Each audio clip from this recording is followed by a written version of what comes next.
नाही नाही वजन कमी होतं सर रोज रोज केलं.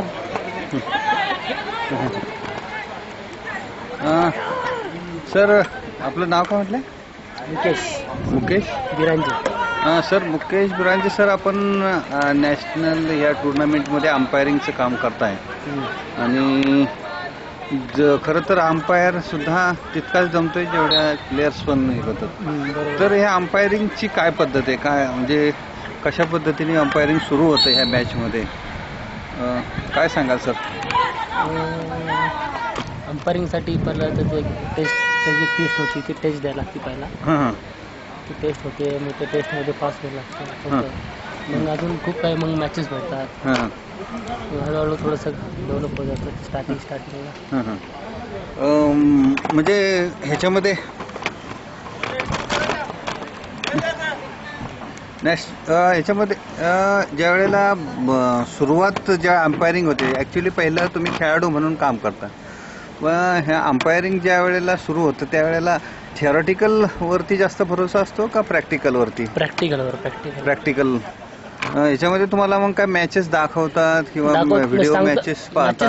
मॅचेस वगैरे नाही दाखवत, पण जे सिनियर अंपायर असतात ना ते सांगतात मॅच झाल्यानंतर काय फॉल्ट आहे. मग जे सिनियर अंपायर असतात त्यांचे मॅचेस बघायला सांगतात की नाही का, त्यांचे मॅचेस बघा सिनियर अंपायर लोकांचे, नाही का ते कसं करतात, कसं त्यांचं डिसिजन असतं, त्यांचं बॉडी लँग्वेज कसं असतं, त्यांचे डिसिजन कसे असतात ते सांगतात. आणि काय मॅच झाल्यानंतर मग अंपायर मॅनेजर असतो, TD असतात, ते सांगतात की हे मिस्टेक झाल्या, ते मिस्टेक झाल्या, त्याचं डेव्हलप करा. मग ते सांगतात असं नाही का, सहकार्य करतात. सर आता हे जे अंपायरिंग आहे, जे क्रिकेट सारखं असं जाडे जुडे अंपायर वगैरे प्रकार होऊ शकत नाही, कारण प्रत्येक वेळेला ह्या प्लेयर बरोबर पळावं लागतं, धावपळ करावी लागते, लक्ष ठेवावं लागतं.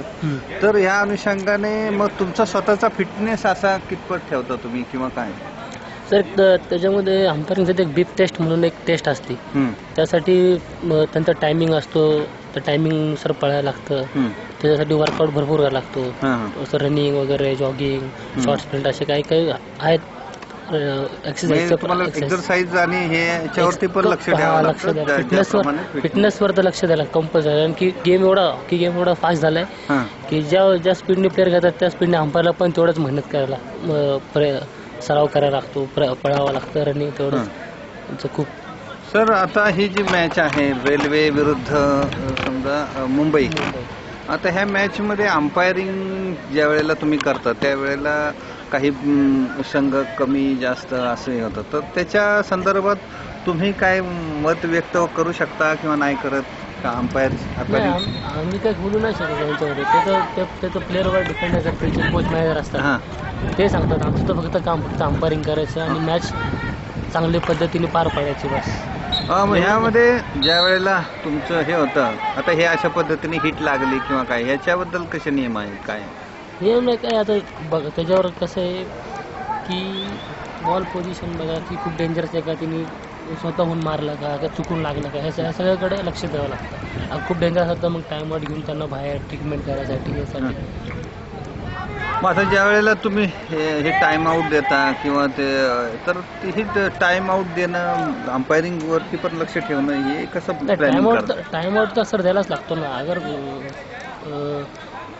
खेळाडूला अगर बॉल लागला तर त्याला तो पडला ग्राउंडमध्ये आणि खूप डेंजरस आहे, तो कधी ब्लडिंग होतं, कधी काही स्वेलिंग होतात, तर त्यानुसार मग अंपायरला टाइम, अगर काय असं काही एवढं काही डिफिकल्ट नसेल, एवढं काही डेंजरस नसेल तर काय ना प्ले ऑनमध्ये गेम चालत राहतो. पण खूपच डेंजरस असेल तर मग अंपायर टाइम आउट घेऊन प्लेअरवर लक्ष देतो काय झालं काय नाही.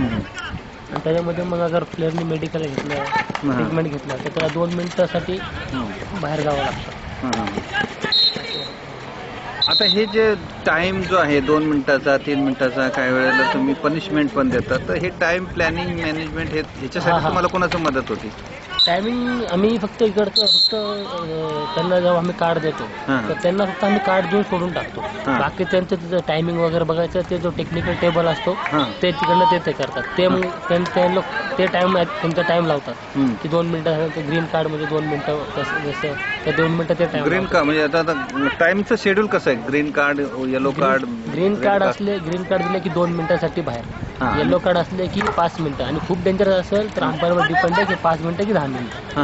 असं हा, म्हणजे अंपायर स्वतः सांगणार. हा. त्याच्यामध्ये काय तुम्ही फोन करून सांगता किंवा नाही नाही, हा त्यांना असं 5 मिनिटं किंवा असं 10 मिनिटं असं दाखवतो आम्ही टेबलला दाखवून घ्यायचं. हा 5 मिनिटं झाली.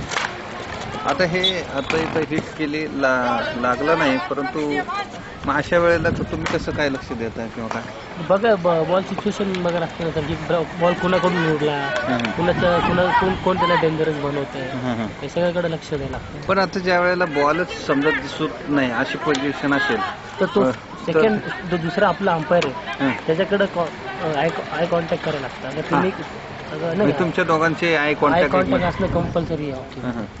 म्हणजे दुसरा अंपायरची पंचाची मदत घ्यायला लागते. पंच कुठं बसले असतात? नाही, हेच ज्या फील्डमध्ये जे असतात दोन, फील्डमध्ये 2 पंच असतात. फील्डमध्ये 2 असतात, बाहेर 3 असतात आणि एक टीओ असतो, टेक्निकल ऑफिसर असतो, एक रिझर्व्ह अंपायर असतो आणि 2 जज असतात. ते सर्व बघतात. जर आमच्याकडून दोघांकडून काय प्रॉब्लेम आला तर आम्ही जाऊन त्यांना विचारतो की काय प्रॉब्लेम असं आहे, मग ते डिसिजन देईल आम्ही फॉलो करतो. तिघांचं सगळं होऊन एक डिसिजन बनतो. आता याच्यामध्ये 4 हॉल्ट होतात. 4 हॉल्ट मध्ये 2 अंपायर कायमच असतात का बदलतात? नाही, तेच कंटिन्यू तेच अंपायर पूर्ण मॅच पर्यंत. आता हे जे अंपायरिंग जे आहे नॅशनल गेम आता चालू आहे, ते याच्यासाठी टोटल अंपायर किती झालेले आहेत अलॉट केलेले आहेत? 24 अंपायर्स आहेत. त्याच्यामध्ये 24 अंपायर्स. हा 24 अंपायर्स मध्ये जजेस पण आहे, टीओ पण आहे आणि अंपायर्स पण आहे. असं टीओ म्हणजे टेक्निकल ऑफिसर. हा, टेक्निकल ऑफिसर. हा, आणि 3 जजेस असतात जे पूर्ण लॅपटॉप वगैरे तिकडे जे स्कोर शीट असते ते सगळे हँडल करतात आणि बाकी 2 प्ले ग्राउंड मध्ये फील्डमध्ये. आता हे हिट वाया गेले, ह्याच्यामध्ये मग फ्री हिट आता ह्या प्लेअरची जर लागली असती तर पेनल्टी स्ट्रोक का? नाही, कोणत्या प्लेअर? अटॅकरची का डिफेंडरची? अटॅकरची लागून बाहेर गेला असतं काय नाही, ते तर नॉर्मल आपल्या आउटसाइड मध्ये येतं. आणि डिफेंडरला लागून गेला असतं तर लॉंग कॉर्नर मिळाला. हा, लॉंग कॉर्नर गेला. आता दिला का गोल?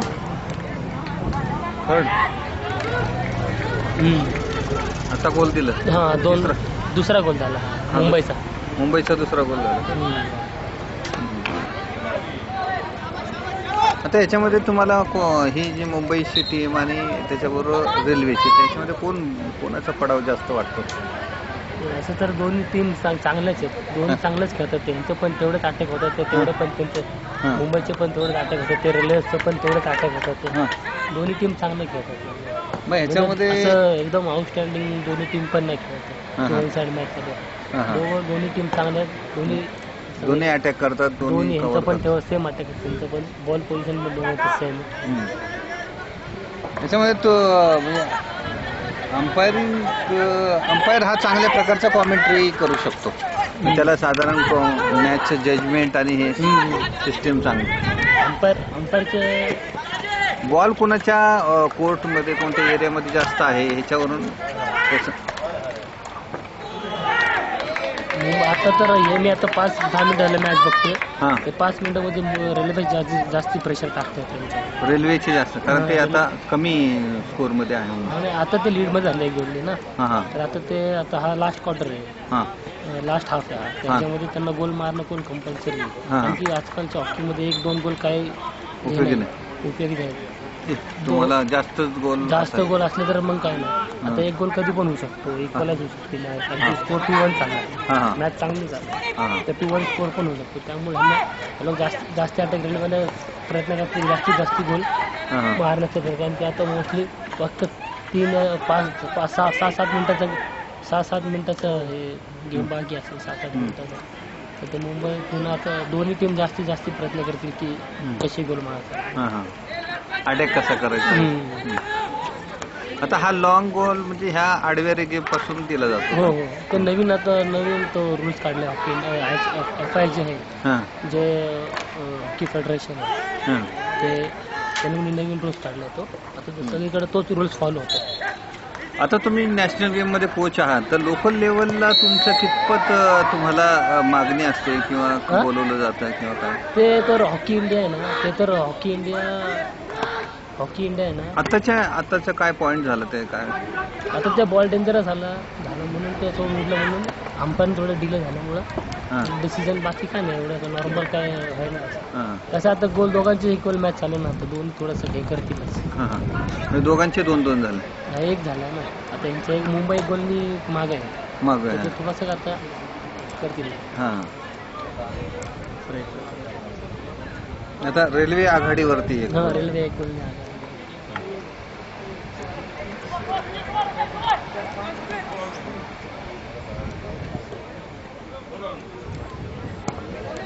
आता पेनल्टी कॉर्नर मिळाला का? हा, पेनल्टी कॉर्नर.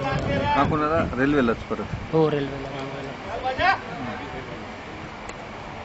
ह्याची इंडियाची पेनल्टी कॉर्नरवरची कमांड कितपत आहे किंवा काय कसं सांग? पेनल्टी कॉर्नर आजकाल पेनल्टी कॉर्नरमध्ये प्लस पॉईंट झाला आहे. ब्रॅक प्ले करत खूप तर मोस्टली त्याच्यामध्ये 60-70-80% चान्सेस असतो. 70-80% त्याचा की स्कोर होऊ शकतो. म्हणून लोक प्रयत्न करतात की जास्तीत जास्त पेनल्टी कॉर्नर मिळावा आणि कन्वर्ट व्हावा, गोल व्हावा.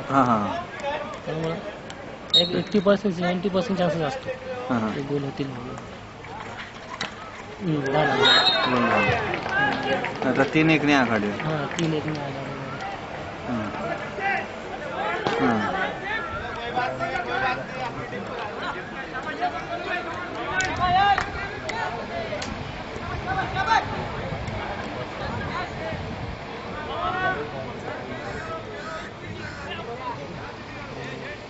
आता हे मॅन ऑफ द मॅच ज्यावेळेस देतात त्यावेळेला कशा पद्धतीने ते तर काय करतात, कमिटी असते एक, ते बघतात की कोणतं प्लेअर चांगलं खेळतोय, कोणता खेळाडू चांगला खेळतोय, त्याचे किती गोल मारतोय, कितपत नाही का तुझं मॅचमध्ये किती चांगला खेळतोय, किती चांगले पासेस टाकतोय, किती चांगले गोल मारतोय, त्यावर ते डिसाईड करतात.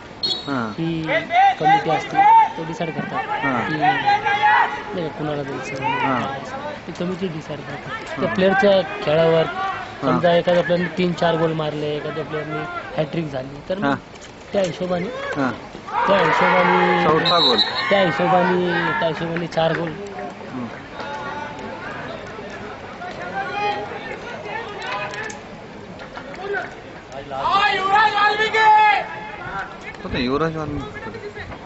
युवराज वाल्मिकी 9 नंबर ज्यांनी गोल मारला, युवराज वाल्मिकी. आणि हा छोटा भाग आहे, मुंबईमध्ये खेळतो 8 नंबर. त्याचा सगळा भाग हे दोघं पण आता इंडिया कॅम्पमध्ये असतात. 8 नंबर त्याचा भाऊ आहे का? हो, लहानपणा भाऊ देवेंद्र वाल्मिकी. छोटा तो पण. आणि वाल्मिकी रेल्वेकडून खेळतो. हो, रेल्वे. ॲक्च्युली तो पण आहे रेल्वेमध्येच आहे, पण तो तिकडे रेल्वे टीममध्ये नाही, मुंबईत. वाल्मिकीचा नंबर काय? 2. कुठला वाल्मिकी, रेल्वेवाला का मुंबईवाला? नाही, रेल्वेवाला. 9 नंबर युवराज वाल्मिकी ज्यांनी आता गोल मारला तिकडे जातो. तिकडं माग आहे का? हो, तो टी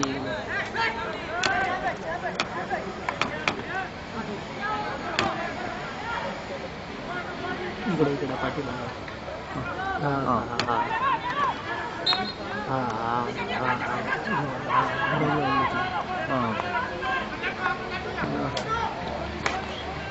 गाडी वाढल्यामुळे तो आता इंडिया टीम मध्ये पण कॅम्पमध्ये. हो. पण जो एशिया कप मध्ये आपण जो गोल जिंकला पाकिस्तानच्या त्यामध्ये तो पण गोल स्कोरर होता. त्यांनी पण एक गोल केला. हो, तो पेनल्टी शूटआउट मध्ये झाली ती ना, त्यांनी पण गोल मारला. पहिला गोल त्यांनी मारला. पहिला ना, 3रा गोल त्यांनी मारला. हो का? आघाडी घेतली.